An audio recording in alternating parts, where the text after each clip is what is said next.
Well, thank you so much for doing this with me. You're I so think it's kind going to to be me. fun. I absolutely agree. I was looking at some of your posts, or that last post I saw yesterday. It was beautiful. It was surprising in that Which one was it? I'm sorry, uh, I write so much. you write so many beautiful things. It's amazing.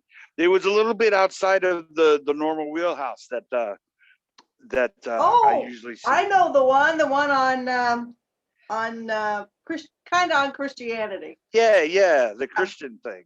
yeah. Are you a Christian? I was raised Christian.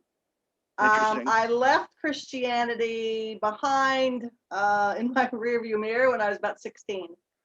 Really? Um, I still have family members who are very much a part of the more right-leaning Christian viewpoints, and Yeah. um, I still have a deep love of the teachings of Jesus, not necessarily of the way it's being espoused these days.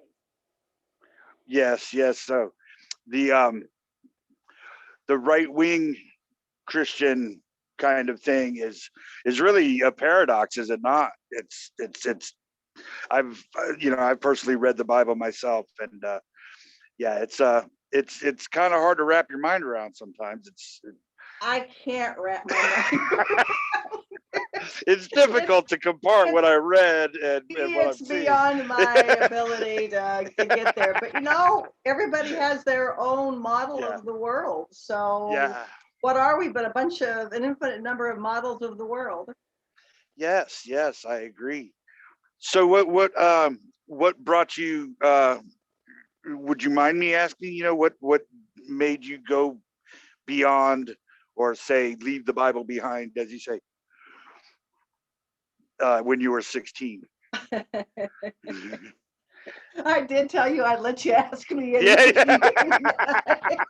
get right into Oh boy. it. um, Actually, I was sitting up. I was required to go to church and Bible things when I was a kid.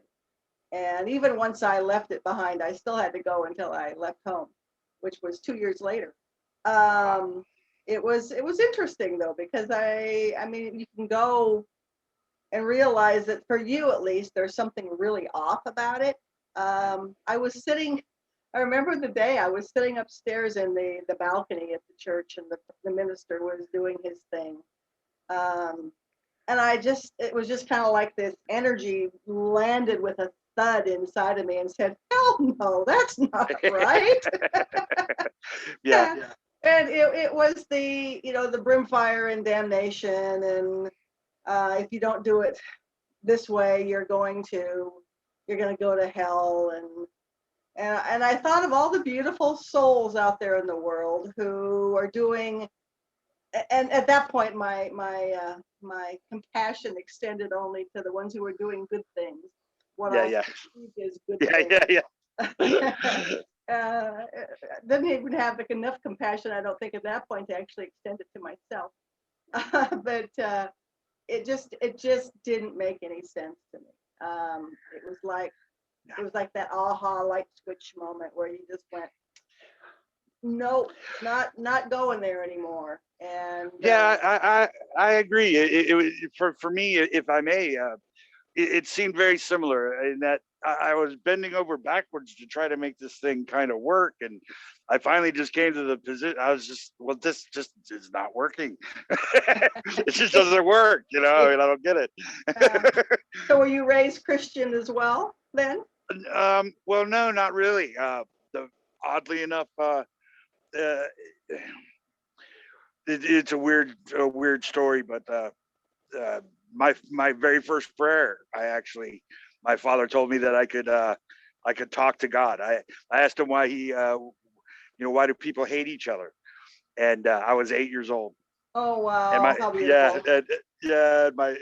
my father told me to ask God, and long story short, he told me how to pray and everything, so I sat down and prayed and immediately realized that it's not a God. It's not, and I had my shift. It was actually kind of odd that I just realized that recently. The shift was my first prayer. But Wow, that's the beautiful. the funny thing about it is that I realized immediately, that this is not a deity. It's not it's nothing like that. So yeah. It's took me quite a few years longer. I evidently had some hell to walk through on my way to the understanding. So Yeah, later in life I decided to read the Bible for myself, because I was running into so many people that we're trying to explain, what is life, what is this, everybody's got their questions. And I was trying to merge science and spirituality, because it was neither, and I was trying to use both to kind of negate them, to say it's neither one of these things, and right. kind of a combination. Yeah, that never works. And that never works either, so I ended up reading the book myself, and oh my gosh, I was floored at how incredibly different it is than what you may see on a television, especially if you really focus on the New Testament. I mean, it's kind of like a lot of the Christians, at least the ones that I'm aware of, are because I know that there's some good folks out there. I'm not saying it, blanket statement here by any means, but it's like they focused on they're spending their time in the Old Testament, and and completely forgetting that they're Christians, and that's the New Testament, and that's all about love and grace, and they're kind of missing the point. But hey, we miss the point until we don't. I know I did. yeah. It's so would you care to elaborate on that? Is there a point, would you say? Well, from the human part of us, because it's really hard to separate the human and the awareness that we are, because it's all one thing. I mean, yes, ma'am. We think that there's so many people that go, well, I'm just going to transcend this, and I'm going to lift off, and I'm not going to be this silly human anymore. And that's the reason why so many people go on the path, is they're trying to escape the suffering of being human. And what I have found is that, if anything, I feel my experience ultimately more. I don't escape anything at all.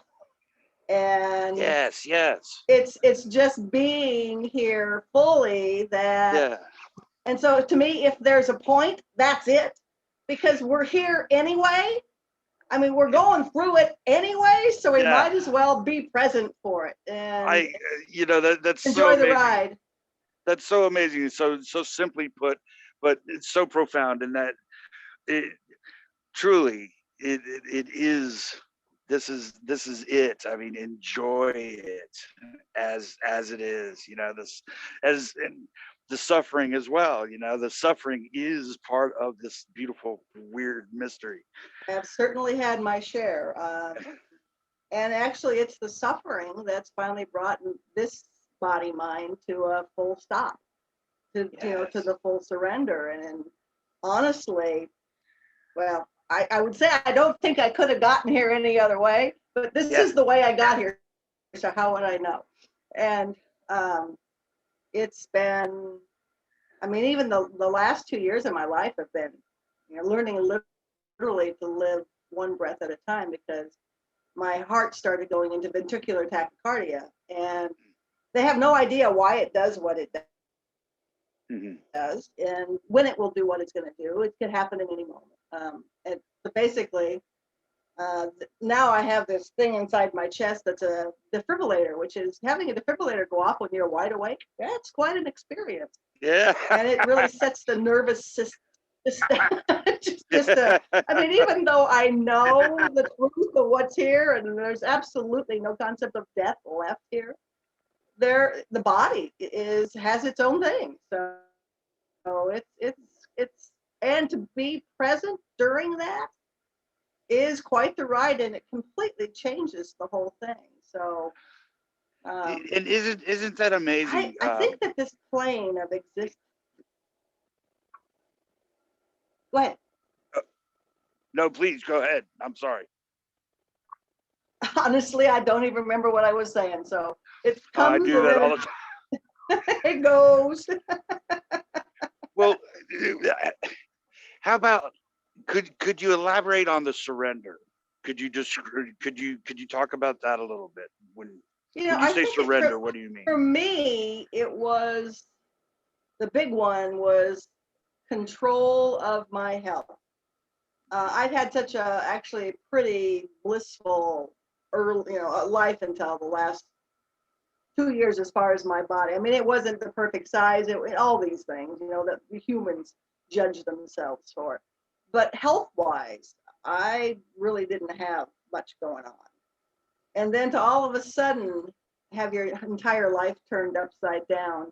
My mind wanted to understand it, but it wanted to understand it so that it could fix it. It Yes, wasn't yes. about understanding it. If I understood it, then I had a chance of changing it. And it may or may not change. It's I have no idea what it's going to do in the next breath, if I'm even going to be here long enough to complete, a conversation with you. So does anybody? I mean, we really don't. We No, have and no that's control over that at all. nope. And the beautiful thing, or the irony of it None. is, when I was a kid, I used to push the limits quite a bit, and I would get that feeling of uh, uh, uh, kind of a conversation with the universe in a sense, when you're completely out of control, and you're on that line of, you know, you just put yourself out there to where, okay, surrender, this is it, uh, and you never know if you're going to make that turn, or you're Easier going to make said that than done. right. Well, the thing is that what I realized was fairly young, is that every moment is that moment. Ultimately, we don't know if we're going to breathe another breath ever. And, once I realized that, there's no real need to do that, to push those limits.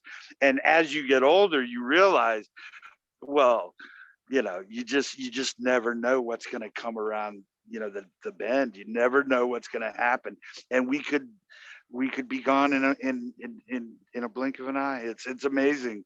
Which points to, for me anyway, Yes. so I don't know whether it's a point or not, but it points to me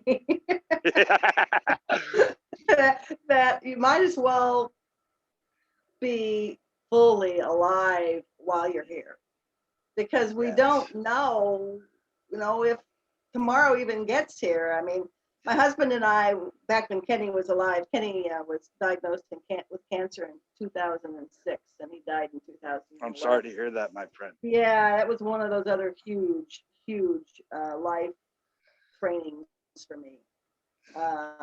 He was my soulmate's not a big enough word. So it was a pretty special relationship. But I'm sorry to hear that. now where was I going with this? You got me thinking about Kenny, and everything's gone. You remember what I was saying? I don't. Yeah. Oh, we were. Well, the Doesn't the matter. odd thing about from some of the writings that I've seen of yours, which are amazing. You are so talented, and you have such a flow to you.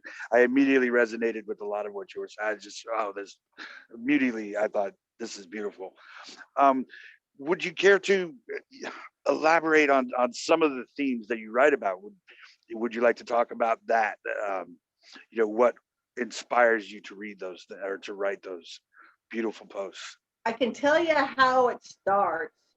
Sure. I have no idea that I'm going to write before I Yes. write. Yes. None. I love it. I love it. This idea or thought process or something that's short usually. Usually it's like one or two words comes into awareness, and then I open up the computer and I start writing. I don't know what I'm going to write before I write it. Isn't that the best? It just comes. Don't think I have sat down and written from my mind in a very long time. But it seems like even now in the last this year, it's gotten just clearer. It just keeps getting clearer and clearer and clearer. Like it has, and I use it as in this, the universal this, seems to have its own idea of what wants to be written. And so that makes me wonder, just, It moves the pen for you. I mean, literally, in my experience, I will get a glimpse of an idea, some kind of flash of a little blurb will come into my head, and then I'll just start with that blurb and just continue writing, and then the pen just writes itself. It doesn't have anything to do with what I'm saying or thinking, and it sometimes just kind it of surprises me. And that's when they're the best, when you have absolutely nothing to do with what comes out. And I love it when they use words that I would not even use. I have to look them up and says, what does that mean? Perfect. I knew we had something in common. It's fun. It's to be an empty reed through which this just blows through into manifestation is one of the greatest honors and thrills. Yes. And I know that the ego goes, oh God, no, but come on, try it. You'll like it. It's like it's a privilege almost to sync up in that way, and it's unexplainable. There's no way that you can literally explain this. It just kind of happens, and it's almost like you are given a free ticket to just ride along. It's beautiful. Yes. And all of the efforting, all of the stressing, all of those things that are the normal human lifetime. And I use normal very loosely, since there is no such thing as normal. Boy, is that a fact. Anyway, they don't even play into the equation at all. Yes. And I used to be one of those that let it play into my my life quite a bit. So it's a huge shift in that respect. For me, I just wrote something before I came on here, and it's contradictory to a lot of what I write. And it has to do with the media just being kind. Yeah. And the funny thing is that it's impossible not to contradict yourself, and the more I think about it, and the more I want to try to make this right, it just becomes terrible. It's disjointed, and the more I put my mental state into it and try to make it exactly perfect, it just turns into it's nothing. And so it reminds me, about some of the speakers throughout life. The non-dual speakers, speakers of all ilks and all kind of paths. A lot of them really are well known for contradicting themselves. Mm-hmm. But in the end, they just let it go and just let it be contradictory. There's no way not to do it. I found that I never know who the audience is that what I'm writing is being written for. Thank you. And oftentimes there'll be somebody that'll reply to what I write who is absolutely not my normal listener, my normal reader. And I go, oh, I mean, it's like, and they said that was exactly what I needed to hear today. Yes. We never know, because I can speak all sorts of different language. I can speak Christian, I can speak Buddhist, I can speak all the different languages. I can speak the different languages of Christianity too. And because I've got family in that world, and I was raised in that world, so but when it speaks, it's speaking specifically to the person or the target audience. And I very rarely know who the target audience is. Yeah. Yeah. Sometimes they do. Sometimes it's kind of like, oh, yeah, this is a pretty, higher teaching. And I use higher, lower loosely as well. But sometimes it's just, like today, I put up a political post, and I very, very rarely put up a political post. But sometimes I'm just kind of like guided to do that. And I sit there going, okay, here we go. And so I just quit arguing with it. I argued for so long, and then I finally just quit because there was no point. You know, I taught meditation at the men's prison in Oregon for like 15 years. And oh, really? Yeah, it was one of the most fabulous experiences of my life. But for the 6 months prior to going into the prison, I kept hearing this voice saying, take this to the prison. Yeah. And I kept saying, you're talking to the wrong person. Take this to prison. I'm sure you're talking to somebody else. And I kept saying that for 6 months. And finally, the voice was getting louder and louder and more insistent. And I know, maybe I was a little bit strange, but oh well. And I was standing on the back end of my garage outside, and this voice came through, and I just got pissed. And I said, God damn it, shut up. And then it said once again, take this to the prison. I finally said, okay, I'll go, but you have to find me the way in. The very next day, bingo, I was having tea with a friend. Didn't even mention it. Didn't talk about it. Didn't say a word about it. They said, do you know Blaze? And he's looking for somebody to help him with the prison program. So I've kind of quit arguing with reality. and I don't know how to explain that voice. Do you? I mean, what is that? I mean, I don't know. People call it all sorts of different things. Yeah. I don't know. I mean, it's the same voice that guides me even financially. It tells me when to do things. I don't know. I don't know that I could put a word to it. Can you? No, I can't. The funniest thing is that there is no explanation for it. There are things that have happened in the character, Howard's character, that have happened throughout my life. That voice, will tell me to do something, and I have learned there's a distinction between the mental little rolling around of thought and that voice, that very distinctive. Okay, this is, I'm being told something, and I don't know how to explain that. But the thing is it's like you say, it's the very next day. It's unrefutable in a personal sense. I can't let it, I can't prove this to anybody. And you can say anything you like about, what it may be. But all I know is that voice is very distinctive, and it does occur where I will receive that, that message of some kind and roll with that. And it happens like the next day or something very specific to it. And so I know I sound, a little batty, but that's just what it is to the character. You know what it is? It just is what it is. I can't. Is batty bad?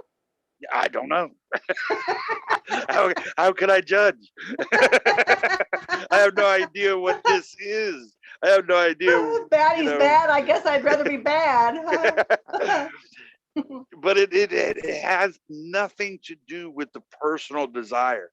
It has nothing to do with what I want. That frustratingly at times, actually. And so, and it's completely random. That has nothing to do with what's going on, generally speaking. So, I've always wanted to try to articulate that. It's out of the blue. Absolutely. Out of the blue. Yeah. Totally. And I'll be doing something absolutely not that. Yes. And all of a sudden, boom, there it is again. There it is. Okay. Yeah. And it's not my voice. Mm-hmm. Yeah. In fact, in my case, it's a masculine voice.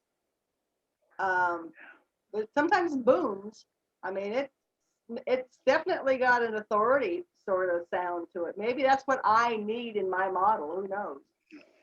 But it's interesting. It's just It's fascinating, and I have never been misled by it. Yes, exactly.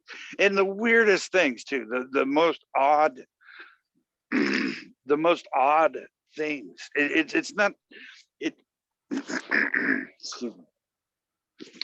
It doesn't necessarily have to be a big, profound, life-changing situation. It's just the oddest little thing, you know, go this way, turn that way, whatever. And the next thing you know, you're in a situation where, you know, everything has changed, and now, you know, you're either helping someone or there's something is occurring where you were needed in that spot.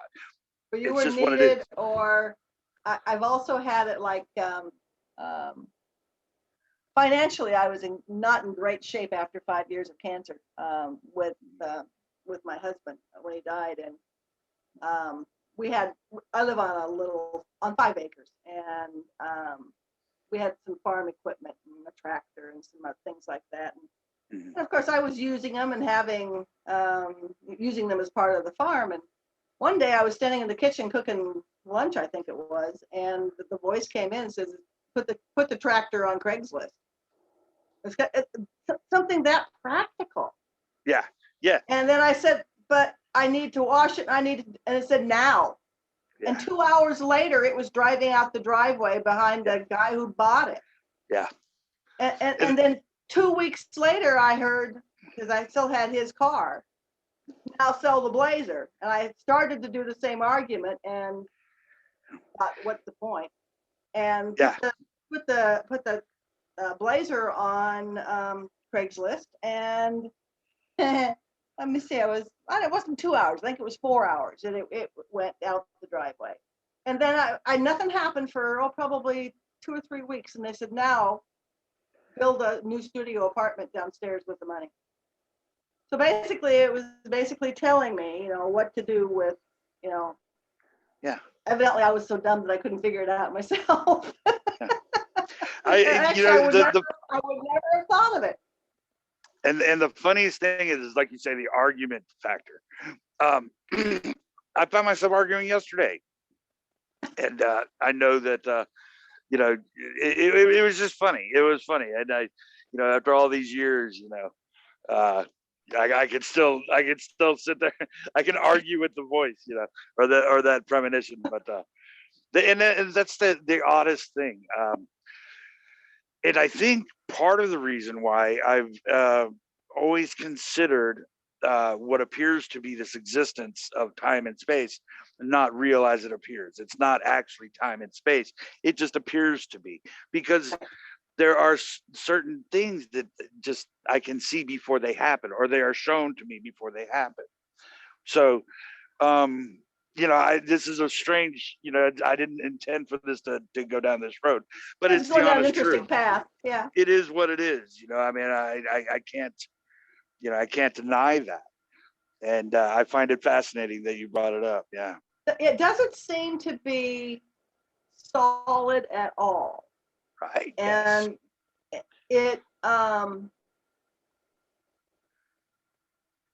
go back to, I mean, I remember about 2 weeks before Ken died, him standing in front of the sliding glass doors looking out on the pasture.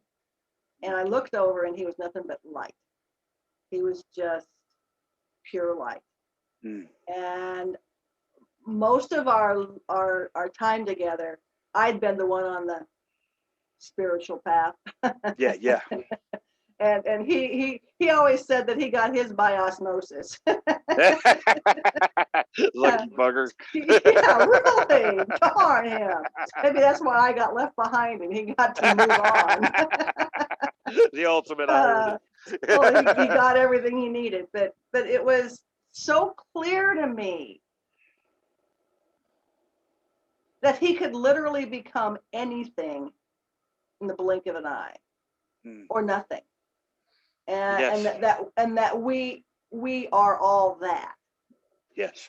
We're just constantly going back into the shape and form. I mean, it's so funny, even now with my heart stuff. If I pay any attention to my heart stuff, it gets worse immediately. Thank you. Yes. Yes. I have the same problem. Yes. If I put any focus on anything, Yes. and it's Yes. really a superb training ground to just Brilliant. to be here as awareness, and Right here. let Right here. just Yes. just unfold as it unfolds. It is. It is. It is amazing that you bring this up, because identically, I cannot speak of my physical ailments and have them get better. It just doesn't work that way. So what I do is I have to go into it, completely. If the pain becomes too much, I just immerse myself in it and it dissipates. But the fine point that I think that you just made is, it's not about dwelling on my physical ailment. It's not about dwelling on my physical process, Or bypassing. or bypassing it. Right. It No, has nothing. we have to fully be there, Yes, ma'am. but be there as it's such a Paradox. this is a hard one to talk about. I love This it. is a hard one to put Welcome into to welcome to Bedside Manner with Howard Chance. Thank you. just really be in my experience with no need at all for it to be anything Yes. that it is. And in also doing that from the standpoint of awareness. Yes. Yes. It's Because paradoxical. Yeah, go ahead. Well, it's paradoxical in that it's almost like the non-duality, the non-duality aspect of, there is no self, saying there are no others. There's the story of separation. Well, within that story of separation, there is this expression of a you, and that expression of a you goes everywhere within that story. So, in the denial of the self, or it's not even the denial, but in the seeing through of the individual self as a mechanism, you actually inherit this character that never, the self never actually is gone in that respect of a character in the story. So it's almost like it's as paradoxical as the rest of it. The non-duality doesn't. To try separating the two. Yeah, it's impossible. You can't. You just can't do it. It's impossible. So yes, to say there is no self, and I'm guilty of it, I have said it as well. But it depends on who, once again, who the audience is. Thank you.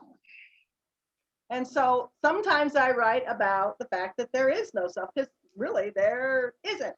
And yet, who is it that's saying that but the self? So you can't the character, right? From it. Yeah, it's impossible, because the experiencing of life requires, it's the full meal deal. You've got it, the animating force and that which is animated. One you can't have without the other. It's so amazing. The paradox is literally, it's almost as you said with the physical aspect. In as far as dealing with pain or dealing with the suffering, to try to run away from it doesn't work. You just can't run away from the fact of that physical nature. But at the same time, dwelling on it definitely is not going to help anything at all. So it's kind of a both, in that suffering just seems to appear as objects seem to just appear, as thought just seems to appear, and it's this paradox of there's no letting go, and there's nothing to hold on to, because there's no one to hold on to it and nothing to hold on to. So and it's that paradox of and you can't even say accept or assume or anything. It's just the story arises, and it becomes it becomes something other than what words can say. I don't know how to say it. We reify, make real whatever it is we talk about. Interesting. Yes. And it seems like I love the one of the original statements in the Bible.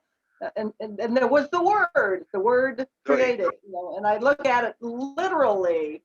Interesting. Yes. Now, because it seems like, leastwise in my personal experience, whatever I speak about, I mean, I fell out of a cherry tree when I was up at the very top of an orchard ladder picking cherries. Oh gosh, it was after Ken died, so it was in the last 10 years.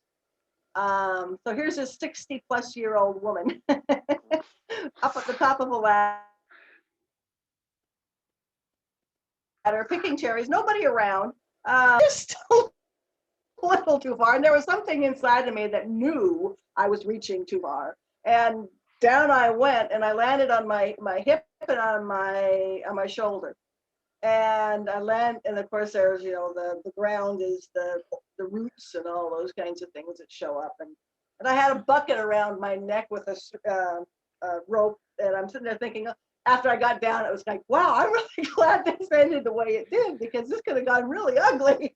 That could have gotten bad, yeah. I could have hung. Anyway, I was laying on the ground going, I wonder if I can. But the thing is, it's on my way down, I saw an image of an ant. An ant, as it floats down and hits the ground and just kind of walks off walking, because they don't seem to have a clue about time and space as far as the mind anyway. And I laid there, and I finally said, okay, you're gonna have to move and see whether you can get up. And I could. But what I found over the course of the next 2 days was, if I spoke about it, I was in pain. If I didn't speak about it, if I just let it be and there was no pain. Right. There was no trauma in the body at all. Yes, ma'am. And even today, still, I'm not doing it right now because I'm usually, but if I speak of it as an event that happened, I make it real again. Once again, there is no time, so it's just like it's happening right then and there, and my body feels it again. Yes. So it's yes, it manifests with the word, as you would say. Yeah, and I agree with that. The funny thing for me is Facebook actually became my painkiller, because I started communicating with people on Facebook, and I would get lost in whatever writings or whatever readings or communications I was doing at that point. And that literally would bring me out of that physical sense of here and now, because it's just not something that I talk about. And so in losing the subject altogether, it helped bring me through a lot of the more difficult times. yes. Yeah, I totally agree with that. Losing the subject altogether, and then so you've got the word piece where it actually seems to create, but I'm not sure whether it creates or whether it's just a precursor of what's coming. I have no idea. Yeah. I just kind of let it be, but I've also noticed if I'm focusing on it, it seems to change something in the pattern or something. But seeing clearly that we are awareness, that everything arises in consciousness, and that it is consciousness. I'm going to go back to Kenny standing at the window. Changes the words that want to even be said. Yes. It changes the dialogue we have within ourselves. It changes ideas of harm. it changes ideas of, nothing changes other than the internal view of it.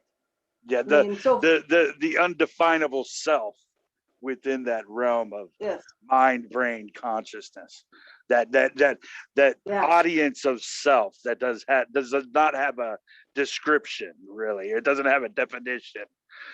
Well, what would you could you tell me in so many words? I know it's impossible, but could you describe what you think consciousness is? Piece of cake. Come on, just a few words. Oh yeah, give me an easy one.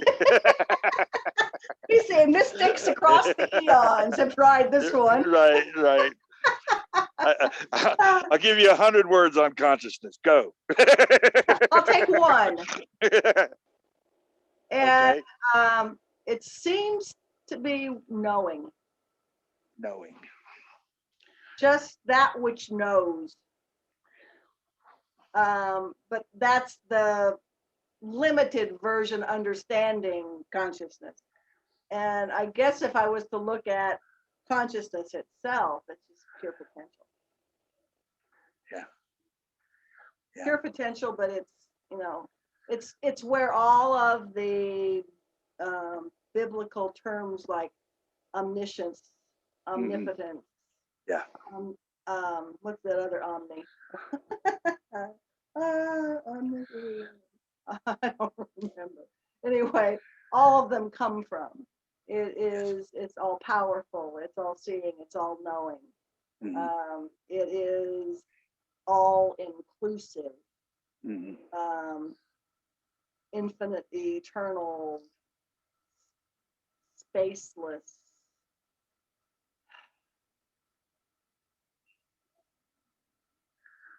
You know, another word that I like to use because we're humans and we're having a human experience, and all these other words can, and it's so much bigger than the way the humans use this word. It's love.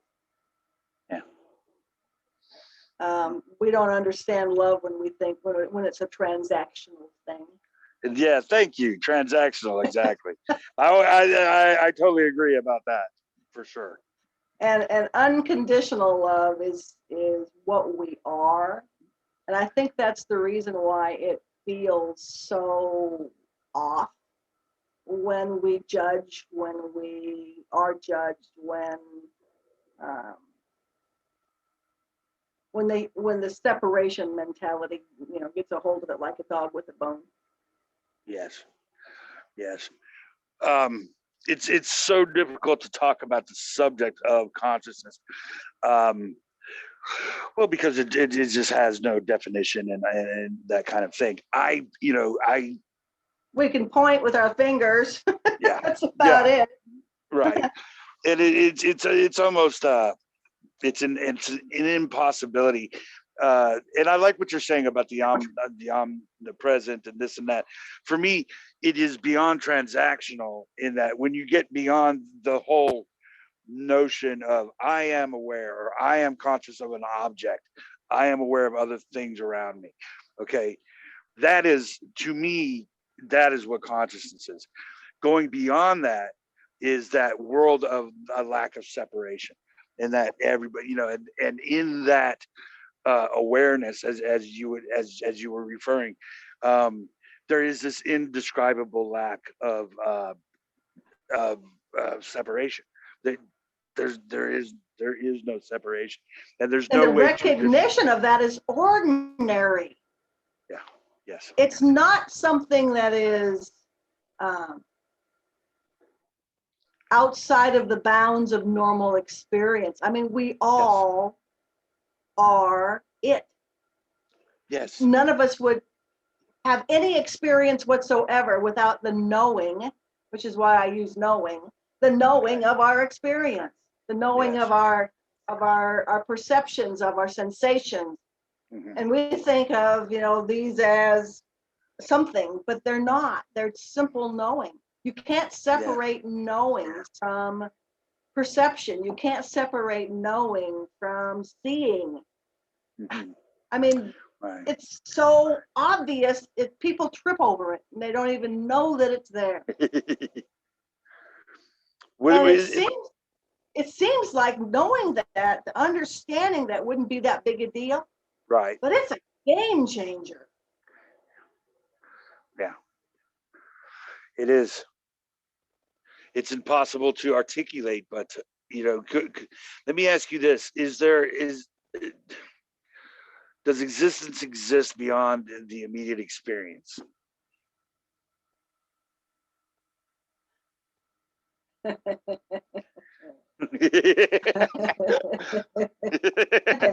How would you ever know?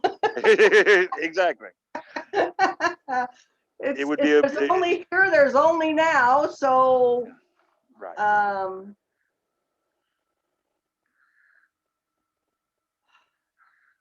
How would you know? Yeah, and that's the beauty of it is what do you know? As far as immediate experience is concerned, it appears as if we are in this cycle of time and space. We are individuals that exist in a universe, in a dimension. The glasses of space and place. And so, but the thing is that the story of that is this immediate experience, but we cannot as individuals know, even if that is actual, if you are an individual going through this dimension of space-time, is in fact unknowable. And although it seems obvious to some, upon reflection, not having the it's like the self as the observer within the head and all of this. It's undescribable. The consciousness is undescribable, and experience itself is literally, just unknowable. But at the same time, as you say, it's the knowing of that. It's the knowing of that unknowability. It's again paradoxical to me. It's the definition of freedom. It's the definition of freedom, because you just don't know. And when you don't know, then, it's just, the greatest freedom is knowing that you don't know a darn thing. And anything that you could know is through a limited experience. We can go into all these wonderful states, but still, it's limited because it's known. And if it's known, it's not the ultimate. The knowing of the unknowability and the lack of to know that it's not only unknown, but it cannot be known. And so the thing about it is for me, it's that paradox of both of them together, the knowing and the unknowable, are essentially the same thing, and it blends into this lack of a question or an answer, and the acceptance, as you were saying earlier, the acceptance of this beautiful appearance of whatever you want to call it, just this. It's so beautiful, and for lack of a need of an answer, it is just this. And so knowing amazing. What it's made of. Oh yeah. Knowing that it's consciousness knowing, and that if you investigate consciousness, you find out there's nothing but consciousness. Mm-hmm. So that means that everything that we see is made of consciousness. It's all that's here. It's got to be made of nothing but consciousness. Yes. There's nothing outside of consciousness. Nothing. Nothing that I'm aware of or that I could ever experience or know of could ever be out of consciousness. Is it a mechanism? That's the thing that baffles me about consciousness, is that it seems to be a mechanism but does not have a source or a cause. It doesn't have the initial. No, it feels causeless. It's causeless. So, what is the definition of words without that source? If consciousness is everything, but it doesn't come from anywhere because it's already everything, then what are definitions? What are words? What I think you that's know? the reason why some religions called it God, is Yes, because they had no, I mean, that is from a religious standpoint or spiritual standpoint, it's called God. I But agree. I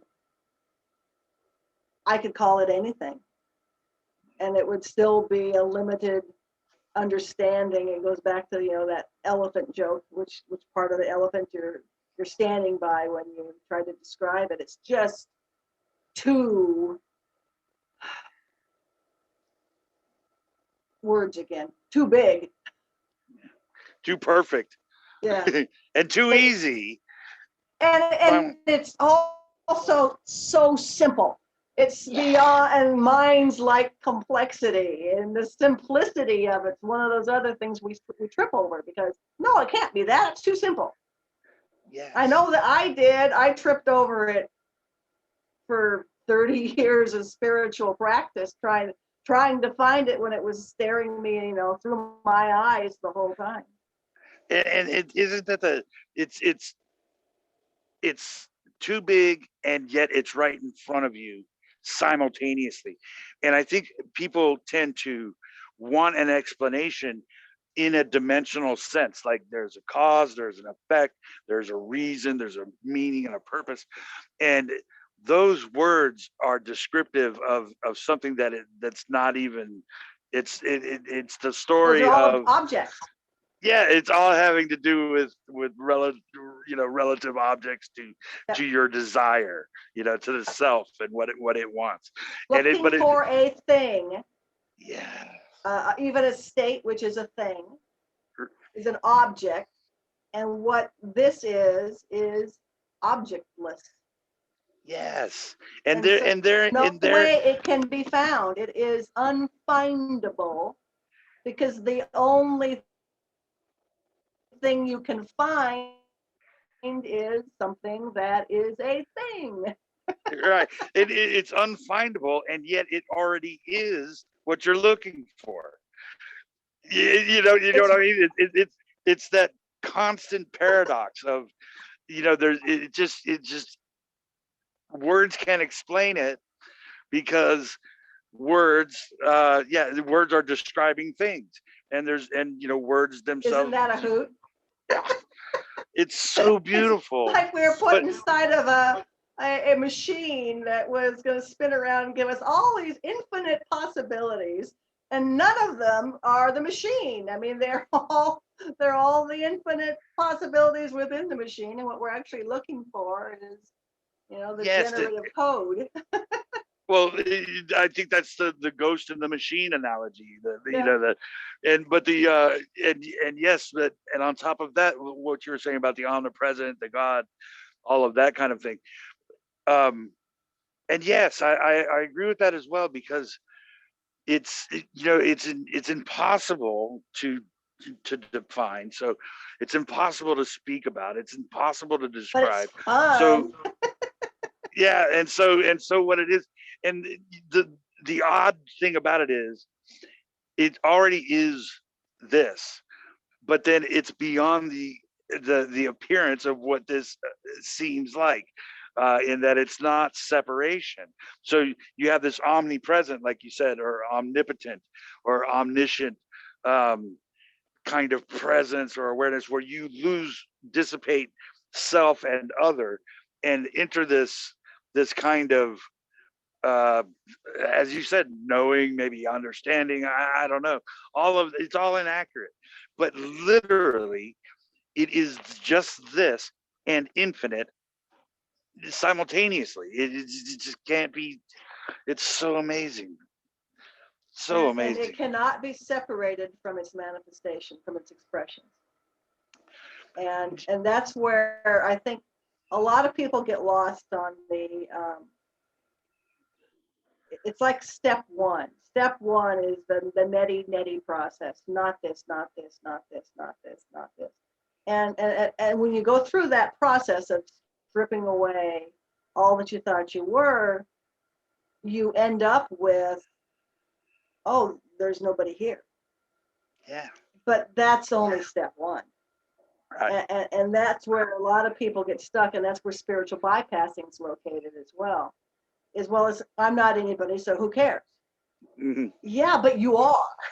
Yeah. You have to go, take a few more steps down the path, and you go, oh God, Yeah. it's all me.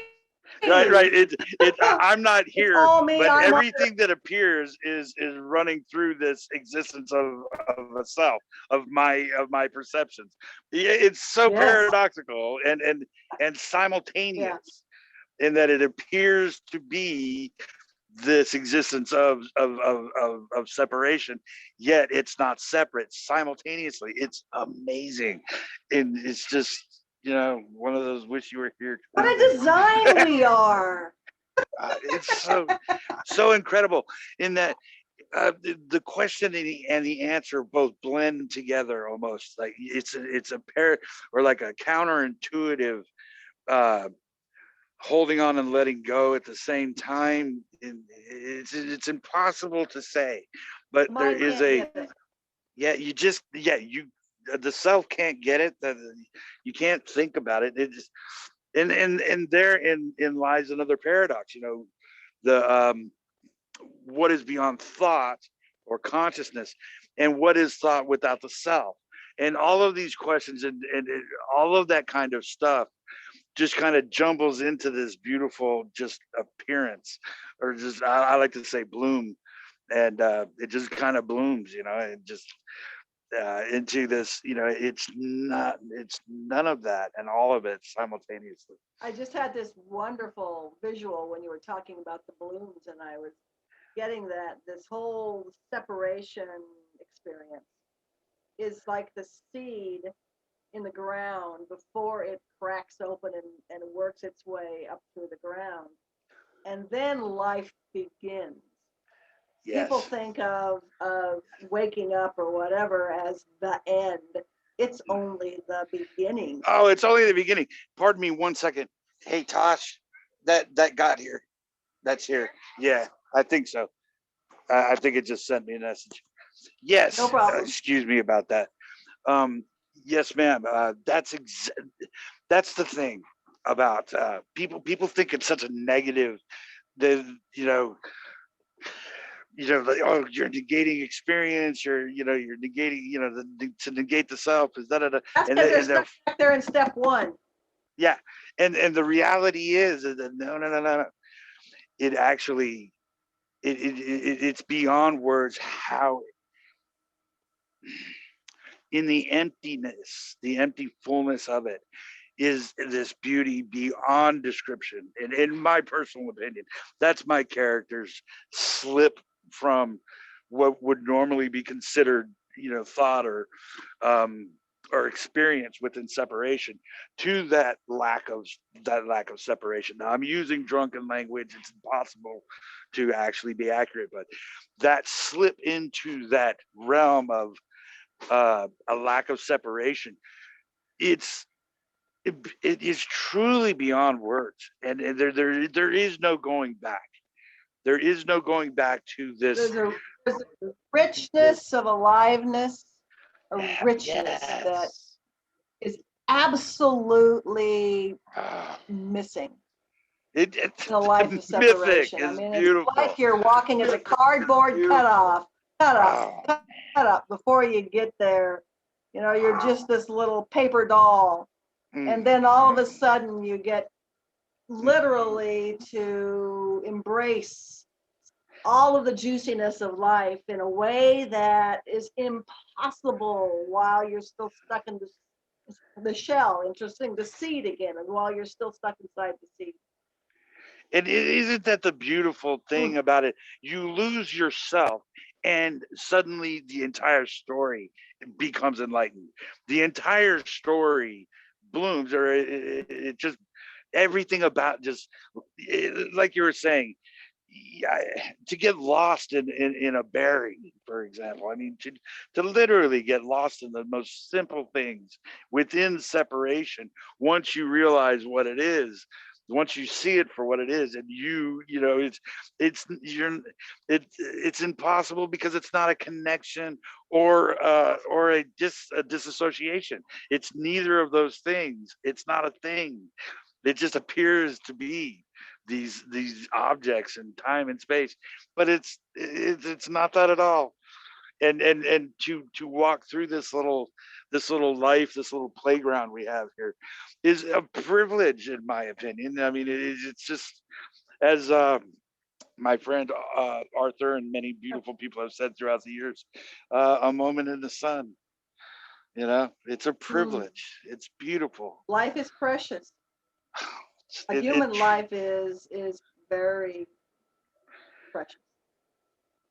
the, Um, the, you know, I look at mine, and it has had its share of struggles, just like every human. Um, yes, ma'am. Probably more than in some respects, and less than others. Hmm. Um, Yes, ma'am. just different. You know, we're all doing a different, little different dance. Um, but Man. oh my gosh, the ability of this design that we are to awaken um, to a reality that's so far beyond the normal human experience is just so spectacular. It's just truly awe-inspiring, and I'm so glad I met you. I'm so glad that I ran across your page, because you're so beautiful, and it's amazing that, you know, just, how should I say it? I don't know. It just seems that, you know, you're a diamond, and, you know, a diamond among diamonds, I'll say. You know, that it's just because it is so. It's I run into a lot of different people that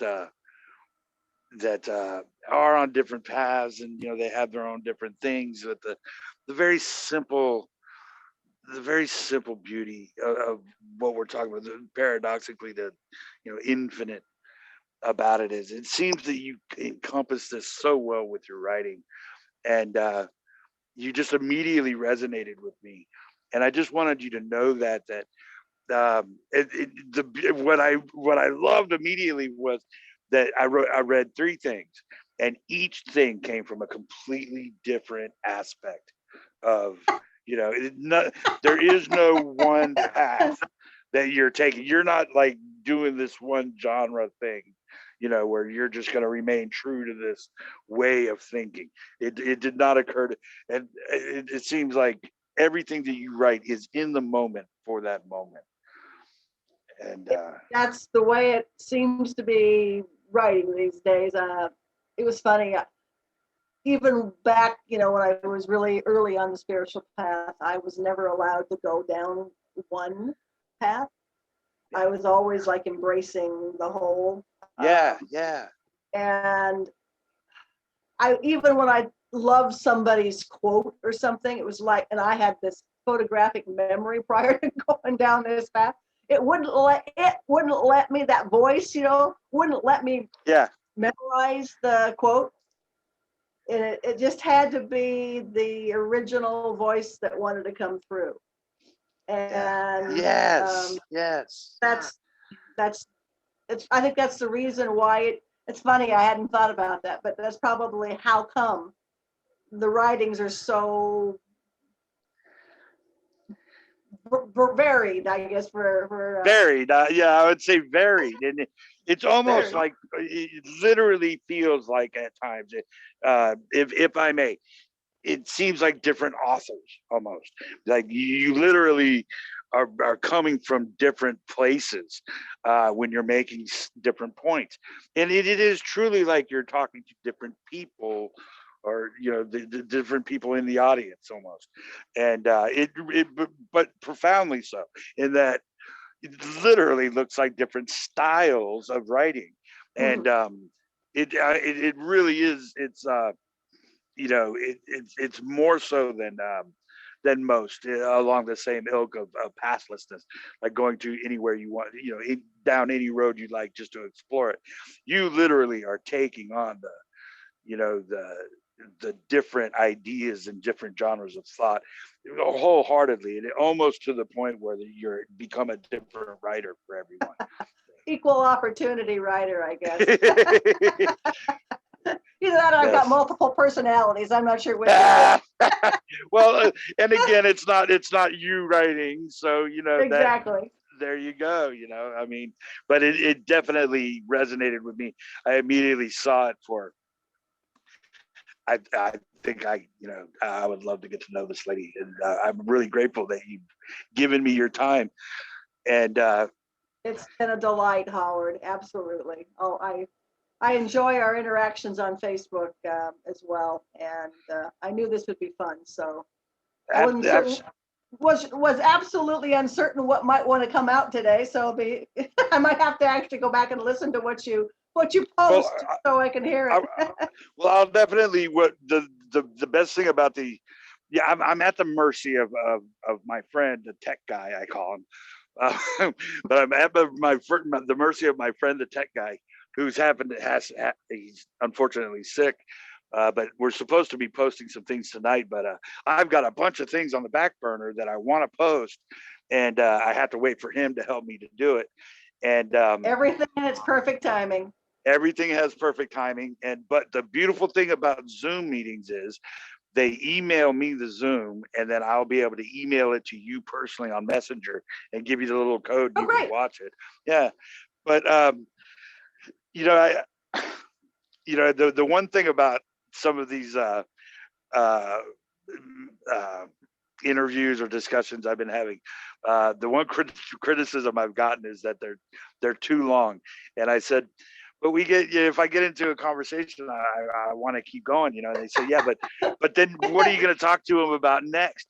And they, people are saying, well, why don't you just make them like an hour, and that way you could just. But I don't know, man. When you're rolling, I'm a big proponent of letting it roll. We're actually planning and right. have a script and all. No. Right. When you're rolling, it should roll. But if I may ask you, well, I'll just ask you. I'll just ask you this: would it be okay if I were to call you again and have another interview with you? Oh, sometime, sure. I like maybe. To you, Howard. You're fun to talk to. Great. You're fun to talk to. I would enjoy that at some point. Absolutely. I think I'm thinking maybe in a couple weeks, something like that. I'll give you a call. We could set up a time, and I'm telling you, I think I think you're a jewel. I think you're precious and beautiful, and I encourage everyone to read this young lady's stuff. She's a genius. But of course, it's not her that's writing. And it is a genius. Omniscient, I believe. It is what it is. Yeah. It is what is. It is what is. Yes, ma'am. I just want to say thank you so much once again, and I hope to talk to you really soon. It was fun. We'll talk again. Thanks. Talk to you later, Maya. Bye-bye.